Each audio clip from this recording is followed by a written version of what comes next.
राज्य के जिन किसानों ने अभी तक सरसों की बुआई नहीं की है, वे किसान सरसों की शीघ्र बुआई कर लें। और यदि आप सरसों की बुआई में देरी करेंगे तो उपज बहुत कम मिलेगा। तो किस प्रकार से करें वैज्ञानिक तकनीक से सरसों की बुआई, इस बारे में जानकारी दे रहे हैं गोविंदगढ़ के सहायक कृषि अधिकारी मनोज सिंह देवल। किसान भाई ने मेरा वही है कि एक तो सबसे पहले आप बुआई करवा से पहले 2-3-4 चीज़ों को हमेशा आदमी ने ध्यान रखना चाहिए। एक तो बिकी बुआई पूर्व भूमि ने तैयार करबो।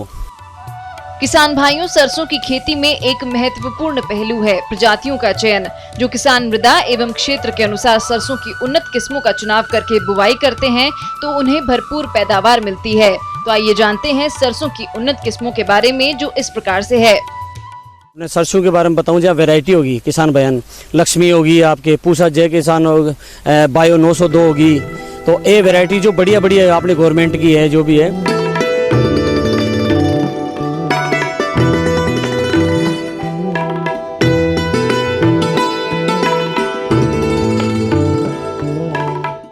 किसान भाइयों, सरसों की अच्छी उपज मिल सके इसके लिए खेत की तैयारी किस तरह से करें और फसल की अच्छी बढ़वार हो इसके लिए कौन सा उर्वरक लें और कितनी मात्रा में प्रयोग करें, वो इस प्रकार से है। किसान भाई ने भूमि में तैयार करवाने में 2-3 चीज़ों को हमेशा ध्यान रखना चाहिए। एक तो जी अभी आपने पता जी बरसात हुई तो बी टाइम तुरंत फिर एक बार जो आपने ट्रैक्टर के पीछे हेरो ले और हेरो काट दे और फिर दोबारा फिर एक बार पाटो लगा दे, तो बीसू कहीं भाई जो भूमि में जो नमी है ना, मॉइस्चर, वो हमेशा बनी रही किसान भाइयों के लिए। दूसरी चीज़ होगी आपका फर्टिलाइजर का संतुलित उपयोग। FIM गोबर की खाद वगैरह का नियमित रूप से उपयोग करना चाहिए। किसान भाई जिस हिसाब से अपने पर बीघा या जैसे भी डालते हैं वो संतुलित यूरिया, DAP और जो SSP हो गया, इसमें हमेशा तेल की चमक के लिए और मोटा दाना हो, बोल्ड हो, उसके लिए क्या है कि जिप्सम उपयोग करना चाहिए। किसान भाइयों, फसल को कीट और रोगों से बचाने के लिए सबसे सस्ता और सबसे अच्छा उपाय है बीज उपचार। तो किसान सरसों का बीज दर कितना लें और उपचार किस तरह से करें, इन सब के बारे में आइए जानते हैं। किसान भाई बीजोपचार में जैसे यूज करेंगे तो किसान भाइयों को ये नहीं पता कि पहले क्या डालें। किसान भाइयों को क्या बीज की जो मात्रा है ना, वो 4 किलो पर हेक्टेयर के हिसाब से रखनी चाहिए सरसों के। FIR सिस्टम बोलते हैं यहाँ हमारे टेक्निकल वर्ड, तो किसान भाइयों को समझने में आसानी रहेगी। पहले फंजीसाइड डालें, फिर इंसेक्टिसाइड डालें और फिर डालें एजेटोबैक्टर वगैरह डालने में सरसों में काफ़ी उपयोगी रहेगा किसान भाइयों को।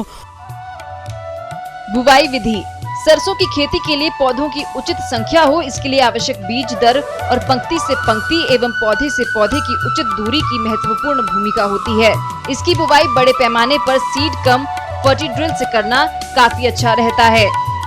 बीजाई करते टाइम क्या क्या ध्यान रखना चाहिए किसान भाइयों को? एक तो ज़्यादा जैसे मान लो ट्रैक्टर से अपना लगा दिया तो ट्रैक्टर के एक फिक्स कर ले, उसकी जो दूरी है लाइन से लाइन की दूरी है, और वो जो उसकी जो बिजाई की जो गहराई होगी वो उसको ट्रैक्टर के पीछे उसको सेट कर ले ताकि बीज ऊपर नीचे या इधर उधर नहीं गिरे किसान भाई। अच्छा, उसके बाद में मॉइस्चर लेवल देखना चाहिए हमेशा। भाई सरसों की जब बुआई होगी ज़मीन में हमेशा हल्का हल्का मॉइस्चर रहना चाहिए। किसानों को जो भी खाद बीज मिल जाता है वे इसे ही खरीद लाते हैं और कई बार दुकानदारों द्वारा नकली खाद बीज थमा दिया जाता है, जिससे किसानों को न केवल फसलों से कम उत्पादन मिलता है बल्कि इनकी खरीदी पर अधिक पैसे भी खर्च करने पड़ते हैं। इसलिए कृषि आदानों को खरीदते समय आपको कुछ खास बातों का ध्यान रखना होगा।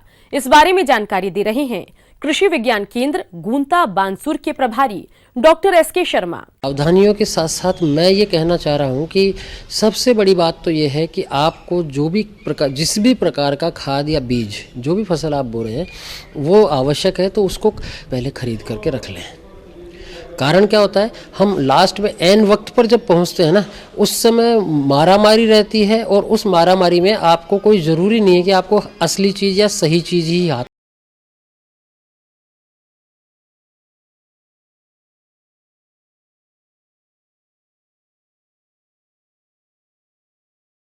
एवं रासायनिक दवाओं को खरीदते समय कुछ मुख्य बातों पर ध्यान दिया जाना चाहिए जिससे किसी प्रकार का धोखा होने से बचा जा सके। प्राय देखने में आता है कि विक्रेताओं द्वारा मिलावटी या अशुद्ध या वैधता समय निकलने के बाद भी किसानों को बेच दिया जाता है, जिस कारण किसान भाई ठगी के शिकार हो जाते हैं और आने वाले समय में किसानों को नुकसान उठाना पड़ता है। अब जब आप खरीदने जाते हैं तो विशेषकर जिन चीज़ों का आपको ध्यान रखना है उनमें सबसे पहली बात है, आपको पक्का बिल ज़रूर लेना चाहिए। जिस भी किसी आप फर्टिलाइज़र या इनपुट डीलर से आप खरीदते हैं उनसे आप पक्का बिल मांगिए, क्योंकि उनको पक्का बिल देना ही होगा। कई बार हम लोग लालच कर जाते हैं, पक्का बिल लेंगे, इसमें टैक्स लगेगा, वैसा होगा, ये होगा। आप उस ज़रा से पैसे की खातिर आप अपनी क्वालिटी के साथ समझौता ना करें। अगर बीज की हम बात करते हैं, बीज आपको खरीदना तो बीज की वैरायटी का नाम आपको पता होना चाहिए। ऐसा नहीं कि आप गए दुकान पर कि मुझे गेहूं का बीज दे दो। अब गेहूं का बीज जब तक अगर आप वैरायटी नहीं बताएंगे ना तो वो अपने हिसाब से कुछ भी दे सकता है आपको, और उससे आपको आने वाले भविष्य में घाटा भी हो सकता है। तो अब ये वैरायटी कैसे पता लगे? तो वैरायटी पता लगाने के लिए आप अपने क्षेत्र के संबंधित जो कृषि विभाग के अधिकारी हैं या कृषि विज्ञान केंद्र जो आपके आसपास में हो, वहां जाकर के उनके विशेषज्ञों से आप सलाह करें कि आपके क्षेत्र के लिए किस फसल की कौन सी वैरायटी ज़्यादा सूटेबल है, और उस वैरायटी को ले जा करके और आप जो आपके खाद बीज वाले दुकान वाले हैं उनको बताइए कि मुझे इस ही किस्म का बीज या वो दवा चाहिए। आप हमेशा अच्छी साख वाली, विश्वसनीय एवं पंजीकृत दुकान से ही बीज को खरीदें। साथ ही ये भी देख लें कि बैग कहीं से कटा फटा तो नहीं है और कहीं हाथ से सिलाई तो नहीं की गई है, एवं बैग की सिलाई के अंत में सील दुरुस्त है। बीज की प्रमाणीकरण वैधता समय सीमा समाप्त हो गई हो या जल्दी ही समाप्त होने वाली हो तो ऐसे बीज को नहीं खरीदना चाहिए। किसान भाइयों, अब आइए बात करते हैं उर्वरक खरीदते समय ध्यान रखने योग्य बातों की। तो उर्वरक को भी बीज की तरह विश्वसनीय संस्था से ही खरीदें, क्योंकि उर्वरकों में आजकल मिलावट की काफी शिकायत मिल रही है। खुला हुआ उर्वरक नहीं खरीदना चाहिए, हमेशा इनका पूरा बैग ही खरीदें। साथ ही यह भी देख लें कि कहीं बैग कटा फटा तो नहीं है या कहीं से हाथ से सिलाई तो नहीं की गई। इसके अलावा ये भी देख लेना जरूरी है कि उर्वरक के बैग में ढेले तो नहीं बन गए हैं। ऐसे उर्वरकों को नहीं खरीदना चाहिए, क्योंकि इनकी गुणवत्ता खराब हो जाती है। इसी प्रकार से अगर खाद की बात करते हैं, समय रहते अगर आप खरीद लाते हैं तो छोटी छोटी सी सावधानियां हैं। आप उनको जैसे डीएपी को अगर टेस्ट करना चाह रहे हैं कि भाई ये असली है या नकली, बहुत छोटी सी चीज़ है। आप 10-5 दाने अपने हथेली पे रखें और उसको दूसरे हाथ के अंगूठे से अच्छे से रगड़ें। 5-7 मिनट रगड़ने के बाद मुट्ठी बंद कर लीजिए। मुट्ठी बंद करने के बाद में जब वापस आप 2-4 मिनट बाद मुट्ठी को खोलते हैं तब उसे सूंघिए। अगर उसमें अमोनिया गैस की बदबू आ रही है तो आपका डीएपी असली है, और यदि अमोनिया की बदबू नहीं है तो इसका मतलब डीएपी नकली है। तो इस तरीके से छोटी छोटी सी चीज़ों से आप खुद भी परीक्षण करके देख सकते हैं कि जो भी आपने खाद खरीदा है वो असली है कि नकली तो नहीं है कहीं। और यदि आप समय रहते ले आए तो आप वापस ले जा करके या क्लेम करके उसको वापस ले सकते हो। लेकिन अगर आपने ज़मीन में डाल दिया है और उसके बाद फिर आप कुछ कर ही नहीं सकते, उसके बाद क्या करेंगे? उसके बाद तो आपने ज़मीन में डाल दिया, उसका कोई परिणाम आपको मिलना नहीं है, नुकसान ज़रूर हो जाएगा। तो सबसे पहली बात, दवा के साथ में या खाद या बीज के साथ में उसका बिल लीजिए। बिल के ऊपर उसकी मैन्युफैक्चर का, कंपनी का नाम, उसकी एक्सपायरी डेट अगर दवा है और कौन सी कंपनी के द्वारा क्या प्रोड्यूस किया गया, वो सारी डिटेल होती है। वो अच्छे से चेक करके देखभाल करके चीज़ को लें। और उसके साथ साथ जो प्रोडक्ट आपका आ रहा है उसे भी कोशिश करिए कि आप खोल करके देख करके ही लेकर के आएँ कि हाँ ये चीज़ सही है। किसान भाइयों, अब आइए बात करते हैं शाकनाशी, कीट एवं रोगनाशी रसायन खरीदते समय ध्यान रखने योग्य बातों की। तो इनको भी बीज एवं उर्वरक की तरह ही विश्वसनीय संस्था से खरीदें एवं खरीदते समय इनके उपयोग की अंतिम तिथि अवश्य देख लें। जिनके उपयोग की अंतिम तिथि समाप्त हो गई हो उसे कदापि न खरीदें। इनके डिब्बे किसी भी प्रकार से क्षतिग्रस्त नहीं होने चाहिए और रिसाव युक्त रसायन के डिब्बों को भी नहीं खरीदना चाहिए। डिब्बों की सील टूटी हुई नहीं होनी चाहिए।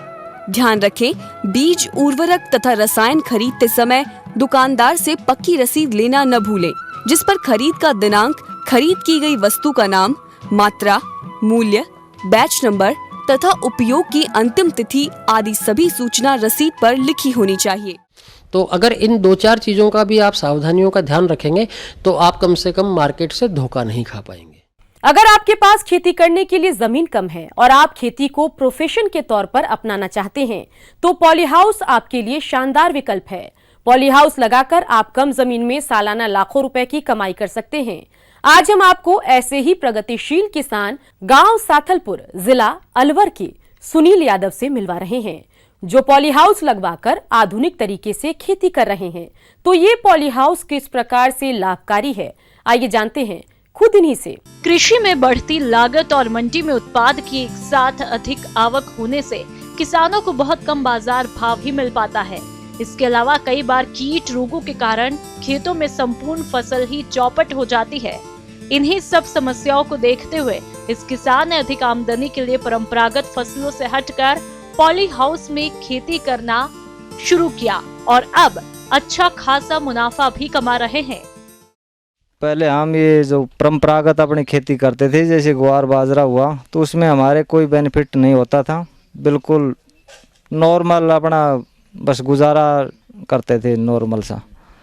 बाद में हमने डरते झिझकते ये RACP योजना के तहत ये ग्रीन हाउस लगवाया, तो इसकी लगभग कॉस्ट 17 लाख रुपए है। हाँ, हमारी सब्सिडी 75% कटने के बाद 25% 4.25 लाख रुपए इसमें जमा करवाई। बाद में लगभग 2 साल में हमारी ये जो लागत थी ये तो वसूल हो गई। बाकी अच्छा बेनिफिट हो रहा है।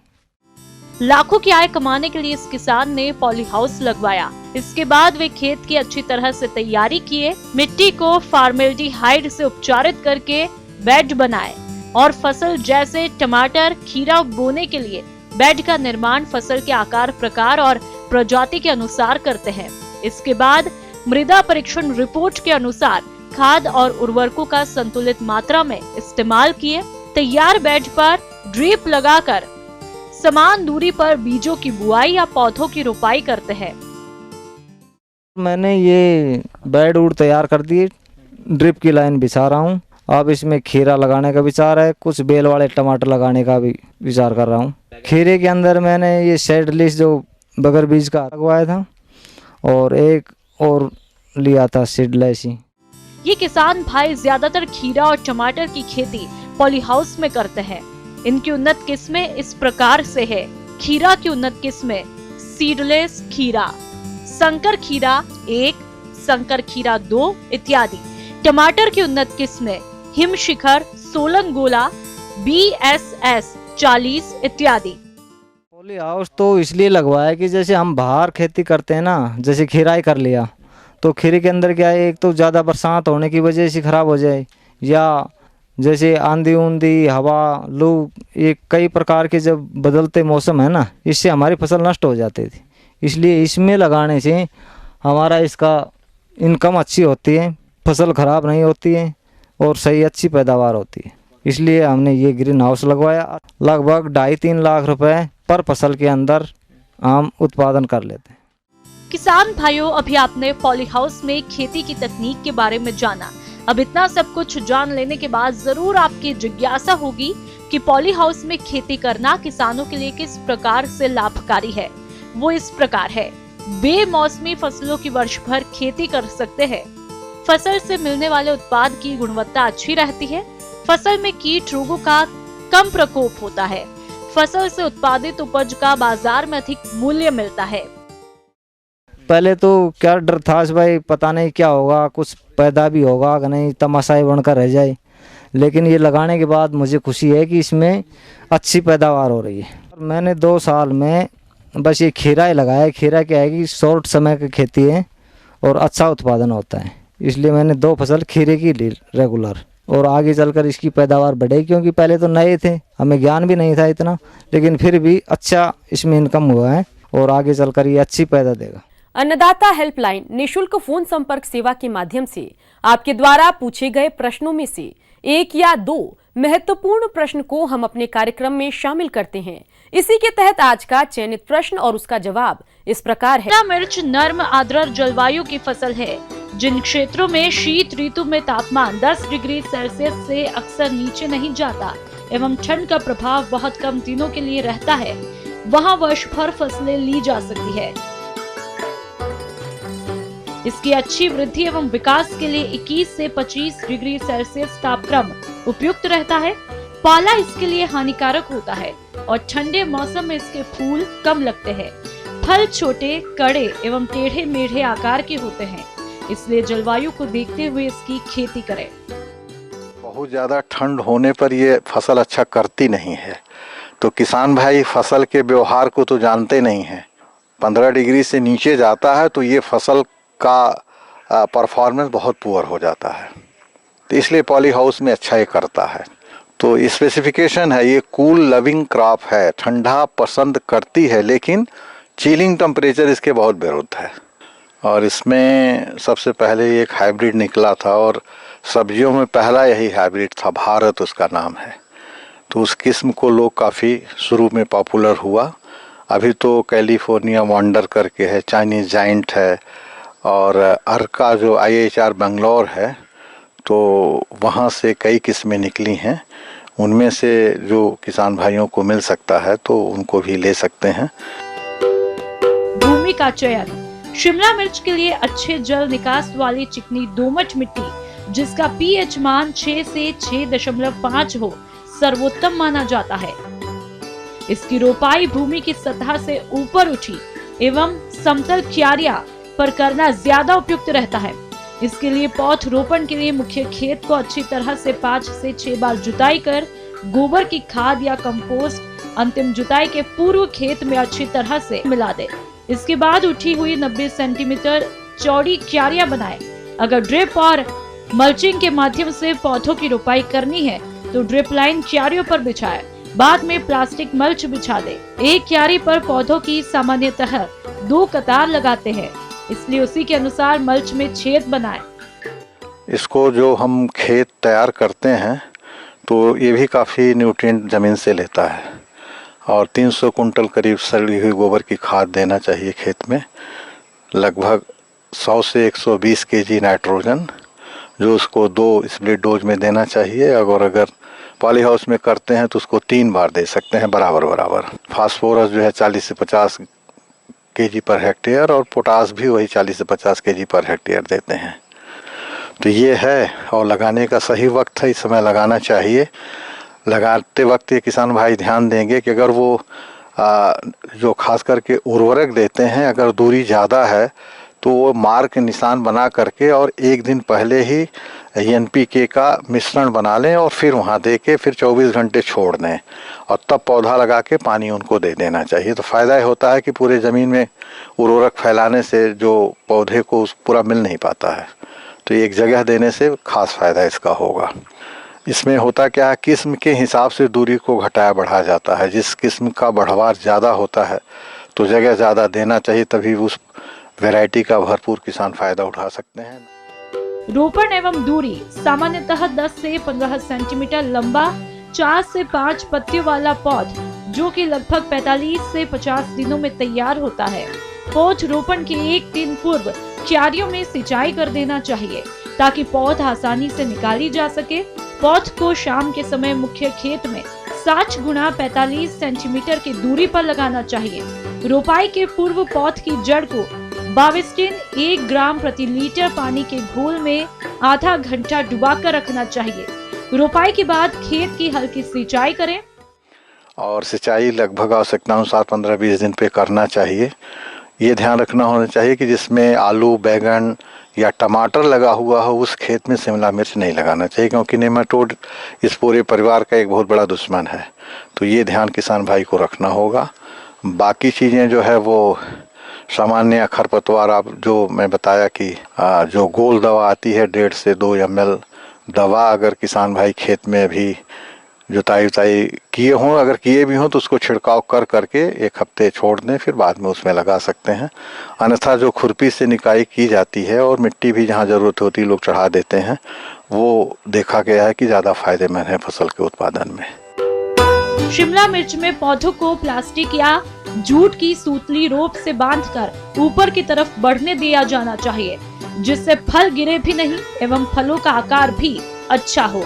पौधों को सहारा देने से फल मिट्टी एवं पानी के संपर्क में नहीं आ पाते, जिससे फल सड़ने की समस्या नहीं होती है। शिमला मिर्च में फूल लगना प्रारंभ होते ही प्लानोफिक्स नामक दवा को 2 मिलीलीटर प्रति लीटर पानी में घोलकर पहला छिड़काव करना चाहिए तथा इसके 25 दिन बाद दूसरा छिड़काव करें। इससे फूल का झड़ना कम हो जाता है, फल अच्छे आते हैं और उत्पादन में वृद्धि होती है। तो ये सामान्य क्रिया है जो हम शिमला मिर्च की खेती में अपनाने से किसानों को पूरा भरपूर फायदा मिल सकता है। हम ये उम्मीद करते हैं कि आज का कार्यक्रम आप सभी दर्शकों के लिए उपयोगी रहा होगा। किसान भाइयों, अन्नदाता आपकी सेवा के लिए संकल्परत है। कृषि संबंधित समस्या एवं सुझाव के लिए आप हमें इस पते पर संपर्क कर सकते हैं। प्रोड्यूसर अन्नदाता news 18 Rajasthan, Ramoji film city, Hyderabad 501512। साथ ही आप हमें ईमेल भी कर सकते हैं। हमारा ईमेल है p18annadatarajasthan@nw18.com। इसके अतिरिक्त आप हमें निशुल्क हेल्पलाइन नंबर 180041921555 पर सोमवार से शनिवार सुबह 10 से शाम 4 बजे के बीच संपर्क कर सकते हैं।